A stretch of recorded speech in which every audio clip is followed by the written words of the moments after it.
Kwa majina naitwa Alidi Malecha. Unajua kitu ambacho kilichopita kimetuasili watu wengi sana.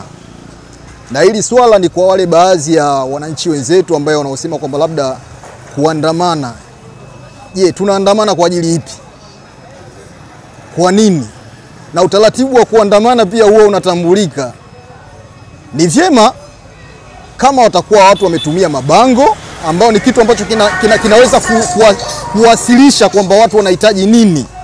Hivyo basi hata chombo cha dola pia wana uwezo wa kusoma yale mabango na wakaelewa kwamba hapa hawa watu wanahitaji kitu gani. Lakini endapo kama watafanya hivi, hiyo italeta hasara kubwa kwa waliomo na wasiomo. Kwani basi tunaweza tukapoteza marafiki zetu, ndugu zetu, wazazi wetu na wanetu pia alikadhalika, pasipo kuwa na umakini wa hii tarehe ambayo itakayofika. Ni vyema kabisa, mimi nilipenda kwamba tusiliangalie jambo hilo. Hebu tuangalie amani tulionayo katika nchi yetu, kwa sababu tuna mengi ya kutaka kuhitaji kufanya katika maisha yetu.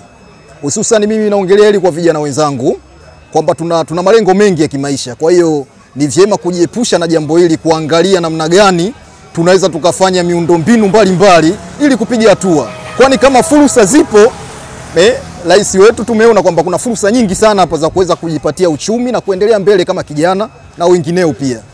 Kwa hiyo swala la maandamano ni vyema basi kama tunaandamana au kama wanaandamana au walio na fikra hiyo, basi waweke hata mabango ili kujiepusha si yakatokea madhara kama aliyotokea. Kwa hiyo mimi katika yote nilikuwa nawaomba tu ili jambo lisingefanyika, ili tuweze kuendeleza amani yetu vizuri na tuone tunafikia wapi kimaendeleo.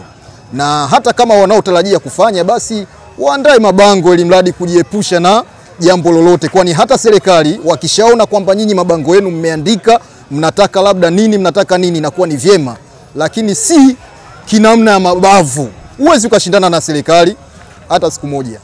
Mimi nikiwa kama kijana, matarajio yangu katika hii wizara mpya ambayo ameunda Mheshimiwa Rais, matarajio yangu kabisa kwamba ni kutoka katika hatua moja kuelekea hatua nyingine kama vijana, hususan katika soko la ajira